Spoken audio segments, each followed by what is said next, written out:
नमस्कार दोस्तों, स्वागत है आपका आपके अपने यूट्यूब चैनल मनब स्टोरीज में। दोस्तों, ये कहानी चल रही है ये रिश्ता क्या कहलाता है और उसके 28 पार्ट अपलोड हो चुके हैं। ये 29वां पार्ट है। तो चलिए दोस्तों, कहानी के इस पार्ट को शुरू करते हैं। हाँ रजनी, विजय बदल चुका है। माफ कर दो ना इसे। हम नई जिंदगी शुरू करने जा रहे हैं। ऐसे में तुम्हारी माफी बहुत मायने रखती है। राखी, तुम और विजय हमेशा खुश रहो। वो सब बीत चुका है, उसे भूल कर नया जीवन शुरू करो। रजनी उससे कहती है। विजय को वो माफ कर देती है क्योंकि उसकी आंखों में उसे सच्चाई दिखती है। वह मुस्कुराकर विजय की ओर देखती है। विजय हाथ जोड़कर उसके सामने खड़ा होता है। रजनी वहां से चली जाती है। जून से नवंबर हो चला था। रजनी का इंतजार कभी ना खत्म होने वाला इंतजार बन चुका था। भास्कर अब उसे कभी मैसेज नहीं करता था और यहाँ रजनी उसके मैसेज के इंतजार में थी। और फिर धनतेरस का दिन आया। रजनी रंगोली बनाकर जब पिक फेसबुक और इंस्टाग्राम पर डालने को हुई तो उसे सपना की पोस्ट दिखी जिसमें भास्कर के लिए उसने मिस यू लिखा था। और सारे कमेंट्स पढ़ने पर उसे पता चला था कि भास्कर अब इस दुनिया में नहीं रहा। बस उसी समय उसने सपना को मैसेज किया था और उसके आगे की कहानी आप सभी लोग जानते ही हैं। रजनी अब तक भास्कर के मैसेज के इंतजार में थी। उसने तो एक बार भी उससे कॉल पर बात नहीं की थी। ये क्या था भगवान। उसे मिलाया तो इतने कम समय के लिए। इतना इंतजार किया। सच्चे दिल से उसे याद किया।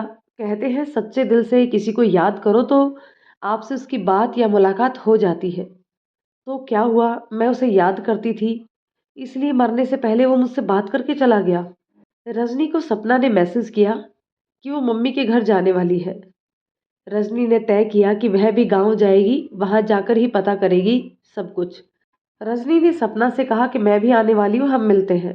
भास्कर, अब तक तुम्हारे मैसेज का मैं इंतजार कर रही थी पर तुम तो कभी ना खत्म होने वाला इंतजार देकर चले गई। मुझसे बात करो ना भास्कर। ऐसे जाना था तो वापस आए ही क्यों मेरी जिंदगी में। मैं तुम्हारे मैसेज का इंतजार कर रही हूँ। कैसे करोगे मैसेज मुझे। तुम तो, कहते हुए वह रोने लगी। कुछ दिनों बाद रजनी मायके गई और भास्कर के घर मिलने गई। सपना और उसकी बहन सिया दोनों ही वहां आई हुई थी। भास्कर का भी तो पहला त्योहार था। सपना जब रजनी से मिली तो उसे गले से लगा लिया। रजनी रोई नहीं। दोनों ने कुछ देर बातें की। सपना ने बताया कि भास्कर उसे कितना याद करता था। वह रजनी की शादी के बाद उखड़ा उखड़ा रहने लगा था। घर में सबसे उसने बात बंद कर दी थी और बहुत गुस्सा करने लगा था। मम्मी की पसंद से उसने शादी तो कर ली लेकिन सुहागरात के दिन मैंने आधी रात को उसे छत पर जाकर तुम्हारी घड़ी पकड़ते पकड़े हुए रोते हुए देखा था। वह कुछ बड़बड़ा रहा था पर मैं दूर थी, मैंने सुना भी नहीं। मैंने भास्कर के दर्द को बहुत करीब से महसूस किया। वह भाभी को बहुत खुश रखता था लेकिन भाभी ने कभी उसे कोई खुशी नहीं दी। उन्होंने भास्कर का बस इस्तेमाल किया। हम लोगों को भी भास्कर से दूर कर दिया था भाभी ने। भाभी की जिद पर ही भास्कर को गांव और घर छोड़कर जाना पड़ा। भाभी को ऐसो आराम पसंद था, किटी पार्टी शॉपिंग वगैरह। भास्कर घर में बेटियों को संभालता था। वह खुश नहीं था लेकिन किसी को बताता नहीं था। उसकी डेथ के बाद मेरे पति ने उसके मोबाइल में फेसबुक चैट ऑन किया तो पाया कि उसने तुमसे बात की थी। उन्होंने मुझसे तुम्हारे बारे में बताया लेकिन उन्हें नाम याद ना रहा। वो न जाने क्या नाम कह रहे थे। मैंने उन्हें कहा भास्कर की लाइफ में बस एक ही लड़की थी, रजनी। तब उन्होंने बताया हाँ, वो यही नाम था। मैं समझ गई कि भैया की तुमसे बात हुई होगी। तब से मैं तुम्हें मैसेज कर रही थी पर तुमने रिप्लाई ही नहीं किया। एक सांस में सपना सब कह गई। रजनी ने सब सुना और उसका दिल बैठ गया। रजनी के जाने के बाद भास्कर कभी खुश था ही नहीं और वो अपनी जिंदगी में मस्त थी। उसे खुद से चिढ़ सी हो रही थी। मुझे लगा शायद भास्कर ने तुम्हें कुछ बताया हो। बात क्या है, क्या वो परेशान था, उसे अटैक नहीं आ सकता। वह तो बहुत ख्याल रखता था अपनी सेहत का, हेल्थ कॉन्शियस था और कभी बीमार नहीं पड़ता था। सुबह सुबह उसने इंदौर जाने की जिद की। सबने मना किया फिर भी नहीं माना। जब गाड़ी लेकर निकला तो गाड़ी भी बंद हो गई। मम्मी को कुछ अशुभ शगुन लगे। उन्होंने भास्कर को मना भी किया मत जा, पर वो नहीं माना। जब वह गया तो रात को सीधा उसकी मौत की खबर आई। कहते हुए सपना रोने लगी। रजनी का दिल भी भर आया। वह हमेशा कहता था रजनी कभी मिली तो उसे बताऊंगा कि मैंने तुम्हारे भास्कर का ख्याल रखा है रजनी। रजनी अब खुद को रोने से ना रोक पाई। भास्कर अक्सर वो घड़ी पकड़कर उससे बातें किया करता था। एक बार वो घड़ी आभा ने पहन ली थी। भास्कर ने बहुत गुस्सा किया। पहली बार उसने भाभी पर गुस्सा किया और वो घड़ी निकाल कर वापस बॉक्स में रख दी थी। रजनी को याद आया जब उस रात वो भास्कर के साथ थी, तब भास्कर सो रहा था। उसने अपने बैग से वो घड़ी निकालकर साइड टेबल पर रख दी थी। भास्कर ने अब तक उसे सहेज कर रखा था। रजनी सोचने लगी कि आखिर क्यों भास्कर ने इतने सालों उससे बात नहीं की और क्यों अभी इन लोगों ने बस मैसेज में बात की। क्यों रजनी ने उसे कॉल करके एक बार उससे पूछ नहीं लिया कि भास्कर कैसे हो। क्यों यह सब इस तरह खत्म हो गया। सपना ने रजनी से कहा, तुम्हें गुलाब जामुन पसंद है ना? मैंने कल तुम्हारे लिए बनाए हैं। रजनी को बड़ा अजीब लगा। वो यहाँ भास्कर के घर दुख मनाने आई है और सपना उसे गुलाब जामुन खिलाने की बात कर रही थी। जब भी घर में कुछ मीठा बनता था, भास्कर तुम्हें बहुत याद करता था। भास्कर हमेशा कहता था कि रजनी को मीठा बहुत पसंद है। पसंद तो है सपना, लेकिन तुम ही बताओ मैं कैसे खा सकती हूँ।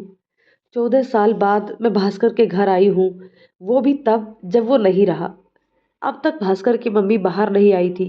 वो रजनी से नजरें नहीं मिला पा रही थी, इसलिए वो बाहर आने से कतरा रही थी। कुछ देर में सिया आई तो रजनी के गले से लगकर रोने लगी। रजनी ने जब मम्मी पापा के बारे में पूछा तो सपना ने मम्मी को आवाज़ दी। वो रजनी के लिए गुलाब जामुन लेकर आई। रजनी ने पहले उनके पैर छुए तो उन्होंने रोते हुए उसे गले से लगा लिया। रजनी ने उन्हें सांत्वना दी। उन्होंने कहा, मुझे माफ़ कर देना रजनी, सब मेरी गलती है। अब भूल जाइए सब बातें, किसी की कोई गलती नहीं है, रजनी ने कहा। भास्कर की मम्मी ने रजनी को भास्कर की तस्वीर लाकर दी। ब्लैक शर्ट, ब्लू जीन्स में, एक जेब में हाथ डाले, स्टाइलिश लुक में भास्कर ने पिक लिया था और माथे पर तिलक लगा हुआ था। शायद पिक राखी का था। रजनी अब उस तस्वीर को देखकर फूट फूट कर रोने लगी। तस्वीर के निचले हिस्से पर उसकी जन्म तिथि और अवसान तिथि लिखी हुई थी। रजनी को इस तरह रोता देखकर सब रोने लगे। जब दोबारा मिले तो ऐसे बिछड़े कि अब मिलने के लिए मौत को गले लगाना पड़ेगा। भास्कर, अगर कोई तकलीफ थी तो मुझे कहते भास्कर, पर ऐसे अकेले छोड़कर चले गए। यह कैसा चमत्कार था कि तुमने सालों से मुझसे बात ना की, पर जब जाने से पहले कर ली। क्या तुम जानते थे कि तुम नहीं रहोगे? जाते जाते भी मेरी इच्छा पूरी कर गए। मैंने हमेशा तुमसे बात होने की दुआ ही मांगी थी, कई सालों से। सपना ने अब रजनी से तस्वीर ले ली और उसे चुप कराकर सपना ने उसे गुलाब जामुन खिलाना चाहा। रजनी ने मना किया तो सपना ने कहा, भास्कर के लिए खा लो, उसे अच्छा लगेगा। रजनी, तू मेरी बहू होती तो भास्कर जिंदा होता। उसकी जिंदगी में तू होती तो आज वो हम सबके बीच होता। भास्कर की मम्मी ने रजनी से कहा। रजनी ने उन्हें समझाया, ऐसा कुछ नहीं है आंटी, भास्कर हमारे साथ ही है और जो होना होता है वो होकर रहता है। मेरे होने से भी कुछ बदल नहीं जाता। वो हम सबके बीच है, आप धीरज रखिए। रजनी जाने को ही तो भास्कर की मम्मी ने कहा, वर्मा साहब ने कहा था कि अब उसने ज़्यादा स्ट्रेस लिया तो बहुत दिक्कत हो जाएगी। कब कहा था? कौन वर्मा साहब? क्या हुआ था उसे? रजनी ने पूछा। तुम्हारी शादी के दिन जब उसे पहला अटैक आया था, तब उन्होंने कहा था कि अब उसके लिए तनाव सही नहीं रहेगा। रजनी वहां से चली गई। वह ये बात जानती भी नहीं थी कि उसकी शादी के दिन भास्कर को दिल का दौरा पड़ा था। भास्कर को इतना दर्द दिया रजनी ने, वह खुद को माफ नहीं कर पा रही थी। भास्कर आखिर किस तनाव में था? रजनी ने कुछ सोचा और पैदल ही भास्कर के घर से निकल गई। रजनी कुछ सोचकर पंकज के ऑफिस पहुंची। उसकी आंखें लाल और सूजी हुई देखकर पंकज ने पूछा, क्या हुआ राज? पंकज की ओर गुस्से से घूरते हुए उसने कहा, मैं भास्कर के घर गई थी भैया। पंकज एकदम सकपका गया। उसका चेहरा पीला पड़ चुका था। घबराते हुए कांपती आवाज में उसने पूछा, क्यों?" रजनी ने उसकी आंखों में आंखें डालकर पूछा, आपको नहीं पता क्यों? आपको क्या लगा, आप नहीं बताओगे तो क्या मुझे पता नहीं चलेगा? पंकज रजनी से नजरें चुराने लगा। रजनी उसके चेहरे पर आ रहे भावों को देखकर समझना चाह रही थी कि आखिर पंकज क्या सोच रहा है। भैया, आपको उसकी मौत का पता कब चला? उसी दिन जिस दिन उसकी मौत हुई थी। पंकज अब भी रजनी से नजरें मिलाए बिना बात कर रहा था। तुझे कैसे पता चला और कब? पंकज ने रजनी से पूछा। दिवाली पर उसकी मौत के 4 महीने बाद। मेरी तो ये समझ में नहीं आ रहा कि मुझे इस बात का एहसास कैसे नहीं हुआ। हाँ, जुलाई में मन कुछ खराब सा रहता था, लेकिन दिमाग इस ओर दौड़ा ही नहीं। मुझे लगा पापा की याद आती होगी, इसलिए मैंने ध्यान ही नहीं दिया, नजरअंदाज कर दिया अपने मन के एहसास को। तुझे किसने बताया? भास्कर की बहन ने, सपना ने, रजनी ने कहा। और फिर पंकज से पूछा, आपने क्यों नहीं बताया भैया? मुझे लगा कि अब जब भास्कर रहा ही नहीं तो खामखा तुझे इस बारे में बता के दुखी क्यों करूं। तू अपनी गृहस्थी में खुश है, भूल गई उसे, तो फिर मैं क्यों याद दिलाकर तेरी अच्छी खासी जिंदगी में आग लगाऊं। बस यही कारण था कि तुझे नहीं बताया। रजनी जाने लगी तो पंकज ने उसे कहा, राज। हाँ भैया। भास्कर तुझे बहुत चाहता था राज। कहीं ना कहीं तुम दोनों की इस हालत का जिम्मेदार मैं भी हूँ। मुझे माफ कर देना। ऐसा क्यों बोल रहे हो भैया? जो होना था हो गया। रजनी भीगी पलके लेकर पंकज के ऑफिस से निकली और मंदिर चली गई। उसका मन काफी उदास था। वह घर नहीं जाना चाहती थी। पंकज उसे और भी बातें बताना चाहता था, लेकिन कुछ कह नहीं पाया। वहां बैठकर रजनी पुरानी बातों और भास्कर को याद करने लगी। यह सोचने लगी, आखिर कहाँ क्या गलत हुआ? कहीं तो कुछ है जो मैं अब भी नहीं जानती। कोई बात तो है। भास्कर की मौत के बाद उसे कई बातें ऐसी पता चली जो वो जानती नहीं थी। वह सोचने लगी, क्या और भी कुछ है जो मेरे सामने आने वाला है? हे भगवान, अगर ऐसा है तो बताओ। बार बार तिल तिल करके ना मारो। एक ही बार में सब दर्द दे दो भगवान। रजनी सोचने लगी, भास्कर को उसकी शादी के दिन हार्ट अटैक आया था। यानी कि वो रजनी की शादी से काफी परेशान था और आंसू ने उसे लेटर नहीं दिया होगा, तभी वह नहीं आया। और उसकी तबीयत ठीक नहीं थी, इसलिए मेरा दिल उस दिन काफी बेचैन भी था। हर पल भास्कर मुझे याद करता था। वह उस घड़ी से बातें करता था। मुझसे किया हर वादा उसने निभाया। उसने मेरे लिए सबसे लड़ाई की। मेरे ना मिलने पर उसने सभी को छोड़ दिया। रजनी नहीं तो कोई नहीं, अकेले रहने लगा। शादी भी की तो इसलिए क्योंकि रजनी ने वादा लिया था। यानी कि भास्कर की हर बात में बस रजनी थी। रजनी को लगा था उस रात के बाद भास्कर रजनी को भूलने की कोशिश करेगा, लेकिन उसके बाद वह उससे और ज्यादा जुड़ गया था। रजनी को याद आया कि सपना के मैसेज के बाद महेश के भी मैसेज रजनी के फेसबुक पर आए थे। तो क्या वो भी भास्कर के बारे में बताना चाहते थे मुझे?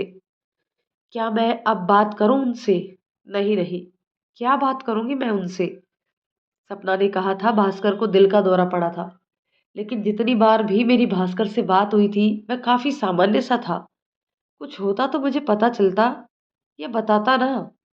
हाँ, बात बंद होने के बाद जरूर मुझे बेचैनी रही थी, लेकिन रजनी अपने ही सवालों में उलझती जा रही थी।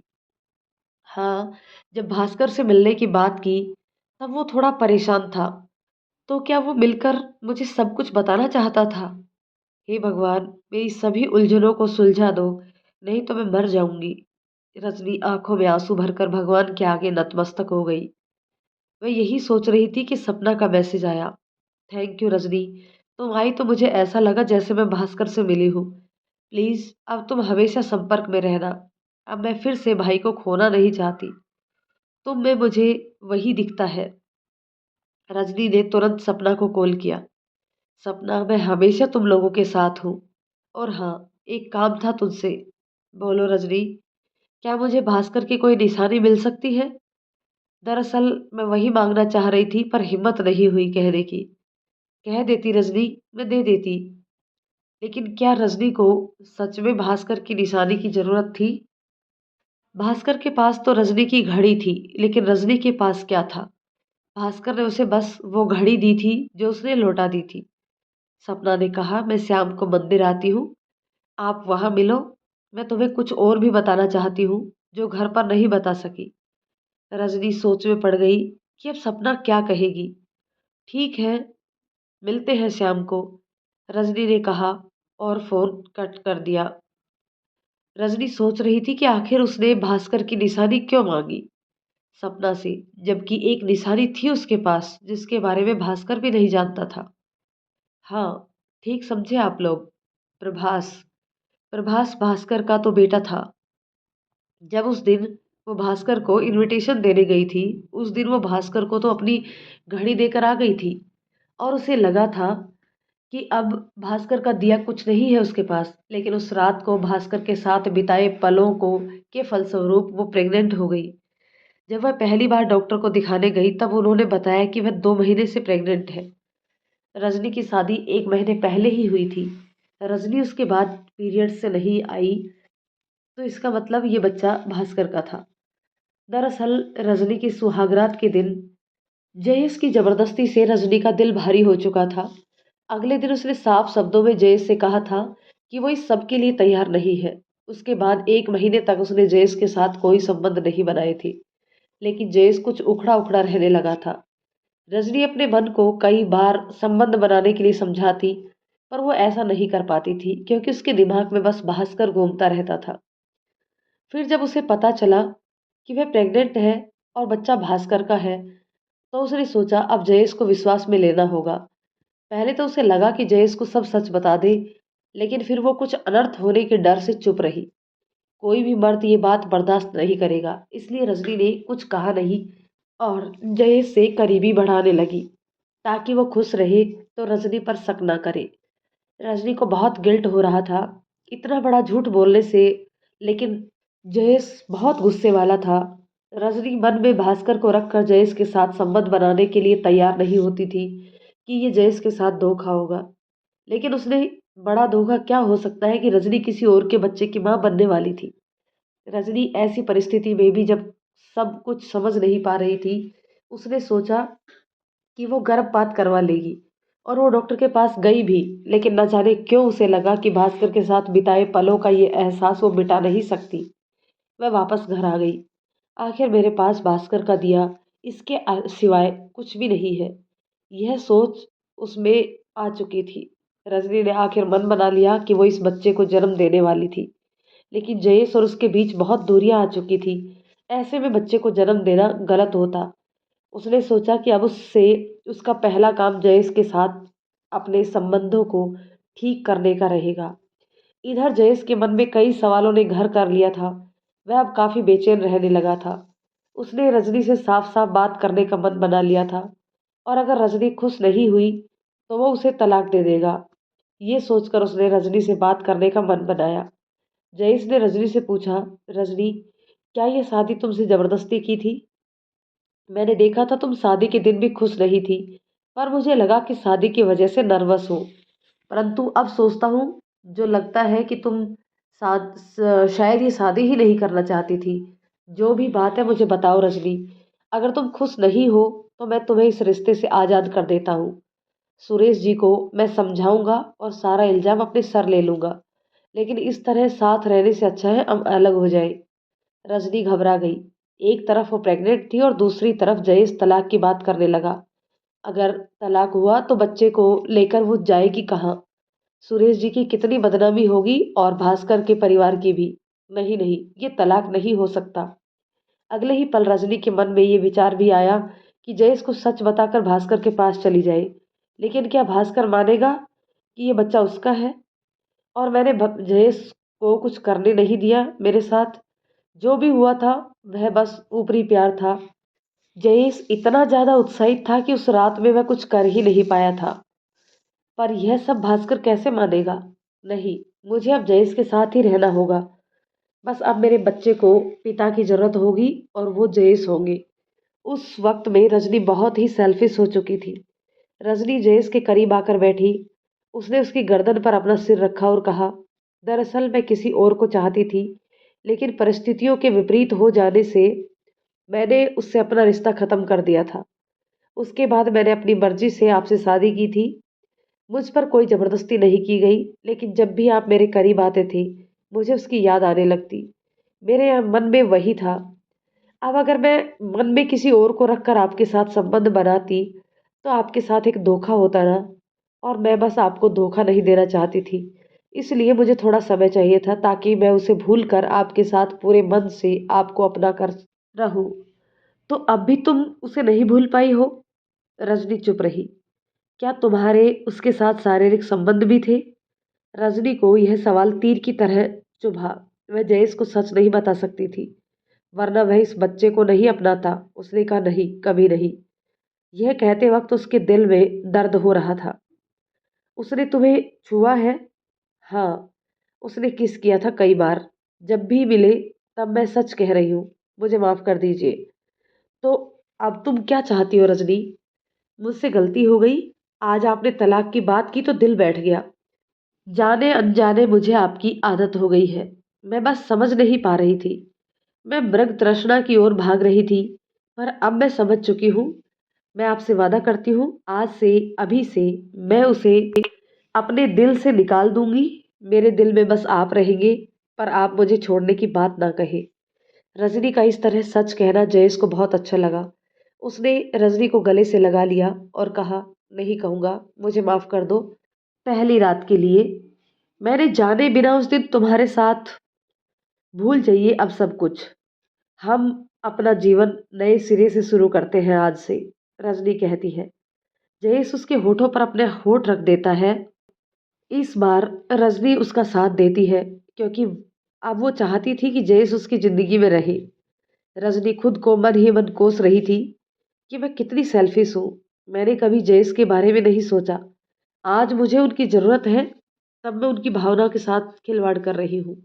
रजनी ने उठकर उनके पैर छूकर माफी मांगते हुए कहा, मुझे माफ कर दीजिए, मैंने आपको बहुत तकलीफ पहुंचाई है। दोस्तों, कहानी के इस पार्ट को अभी यही रोकते हैं। मिलते हैं कहानी के एक और पार्ट में। तब तक ये कहानी आपको कैसी लग रही है, कमेंट करके ज़रूर बताइएगा। यदि कहानी पसंद आती है तो इसे लाइक शेयर कर दीजिए, और चैनल पर नए हैं तो प्लीज़ चैनल को सब्सक्राइब जरूर कर दीजिए। दोस्तों, मिलते हैं कहानी के नेक्स्ट पार्ट में। तब तक के लिए शुक्रिया।